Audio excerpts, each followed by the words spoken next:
Penguin Random House Audio presents To the Lions by Holly Watt. Read for you by Katharine Mcewan. She knew where to go. A restaurant that was quiet, but not too quiet. Loud enough to drown out conversation, quiet enough to catch every word. She didn't want his voice to fade, carefully, at just the wrong moment. Expansive gaps between tables helped. Floors could be traps. She looked for carpets. Floorboards at a stretch. Tiles echoed. Walls could be troublesome too. Wooden panelling was best. Or tapestries. She eliminated sprawling table decorations and discarded live music. She usually, but not always, avoided hotels. Rooms upstairs could shift the mood. She had learned that expensive was best, because she paid, and everyone, was distracted by a dozen oysters or a Chateau Lafite. She had had lunch here once before, half enjoying the exquisite food and half twitching at a raucous coffee machine. She tipped well, so the waiters would respond immediately next time. This time. And she had made it clear, but oh so politely, that she did not welcome intrusion. Nothing worse than an interruption. Coffee, more wine, the dessert menu, when all you wanted was that strange sort of peace. She had eaten in all the best restaurants in London. It surprised her now when someone thought it was a treat. It had to be a place where nobody knew her, although you could never be sure. It had happened. But she had seen off that danger. Casey, no, sorry. My name is Caroline Eyre. A half laugh. I look like a lot of people. Some acquaintances, knowing what she did, would almost guess and walk away. Others would doubt and amble off, half shaking their heads. I could have sworn. The light mattered, of course. Always the light. Every time she walked into a room now, she was aware of the light. Candles and lamps, windows and daylight. Because glare in her eyes could flare everything. She dressed for the surroundings, too. Always dark colours, always expensive fabrics, clothes that covered everything but made a man want to strip her bare. She had a generous clothing allowance. They knew it was worth it. And she couldn't use her own clothes. Because the smart suits and the black dresses, the neat shirts and the smart blazers, they would all be ripped apart. And then, in a crooked attic in Holborn, they would be stitched back together. But now the suits and the dresses, the shirts and the coats, now they were different. Now they were, carefully, oh so carefully, embedded with the wires and the buttons, the eyes and the secrets. And no one would ever see the blank, stark stare of the tiniest hidden camera. Chapter 1. The news editor was shouting at his team. Even the people who weren't in the firing line ambled over, because Ross in a rage was worth watching. The people who were in the firing line quivered. "You're all fucking useless!" he bellowed. He was waving a copy of the Times, which had the exclusive interview with the Home Office Minister. "We've been chasing this fucking story for fucking months. There are at least 5 of you covering this fucking patch, and none of you could find a story in a bloody library." He hurled the Times to the back of the room, where it confettied the health editor. "Fuck's sake, Ross." The health editor jammed the BMA on hold and swung round. "Your aim is about as good as your news sense." The Times was flung back across the room. The junior minister's handsome face smiled from the front page. He emanated calm intelligence and cool ambition. "Get the fucking political team on the line!" The hapless secretary pushed buttons. "Yes?" The political editor's voice echoed unwillingly down the line. The political team worked from the House of Commons, in a tiny eyrie just beneath Big Ben. The Burma Road, it is called, the corridor where all the papers have an office, in the heart of power and far from the news editor's reach.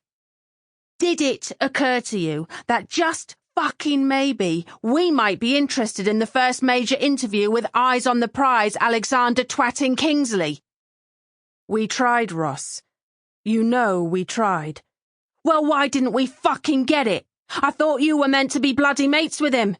You lot couldn't break a fucking window. You pissed off Downing Street with that splash on pension numbers. They gave him to the Times instead. The splash had had the biggest headline on the London Post's front page, the lead article designed to jerk readers away from their rivals. The splash haunted Ross's dreams. Fuck that! A pause, as he worked out how to return fire on number 10. It's still not fucking good enough. The political editor sensed weakness. Sarah just had a good readout from that defence spad. The news editor wavered.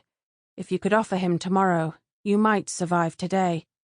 The SPAD, the Defence Secretary's special advisor, might be worth a few seconds.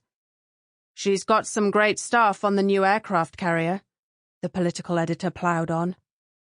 He had not risen to managing the London Post's political coverage without seeing off the occasional sling and arrow over the years. Right. The news editor's nose quivered. But we've been behind 3 times this week and it's only fucking Tuesday. So, what did he say about delivery times? Ross listened for a bit longer. Fine, that'll do for the front basement. And tell Downing Street that I don't believe in this revenge-served cold crap. I think of it more as a fucking tasting menu. No, scrap that. Tell them I think of revenge as an all-you-can-eat fucking buffet. He slammed down the phone. But the crisis had passed. Behind him, Casey kicked her heels against the crime correspondent's desk and dislodged a pile of papers. Casey! The crime correspondent dived after the pages. I'm bored, she moaned, wandering off. Bored. Casey Benedict was one of the paper's investigative reporters, probably their star, but no one would ever say that, not in a newsroom. Now Casey stamped across the Post's offices, past the rows of desks. The London Post sat somewhere between the Times and the Telegraph politically, clinging on to its broadsheet reputation while duking it out with the tabloids online. Under Ross's ravenous management, the Post's news team prided itself on its aggression. Get the fuckers! Get them! I want them on their knees! They took on Fleet Street every day, looking for a fight, the public torn between horror at the tactics and addiction to the words. And always the race to be first, to win at all costs. Casey had worked her way up through the ranks. She'd started as the news desk junior, making Ross's coffee. Half and half, granules and hot water. That'll kill you. I don't care. It astonished her, looking back, that she'd survived. The paper's management was Darwinian, and she made it through by luck and desperation. They tried to break her, and when they couldn't, they grudgingly put her to work, all over the country, and then all over the world. Afghanistan, exhausted soldiers and endless wars, the echoing siren wailing over a base in the middle of nowhere, after a contact somewhere out beyond the wire. The worst sound, that siren. Everyone waiting for the helicopter to race back to the base's makeshift hospital. And Casey waiting to tap out the desperate words and give them a beauty that wasn't there. Wrexham, a damp Mecca bingo hall, waiting for the Prime Minister's wife to make a rousing speech to a few Welsh pensioners. The octogenarians all furious at having their endless game disrupted for even a moment. The wife, shy, embarrassed, wanting it all to be over. She got her wish not long after. Kazakhstan, a plane full of Brits slammed into a cold mountainside. T-shirts and shoes, sunglasses and paperbacks, splintered on the rocks. Trying for a second to imagine the sudden plunge, the chaos and the screams, writing it up and shoving it away. Along with the tears and the anger, the disaster and the death knocks. Casey was... Sample complete. Ready to continue?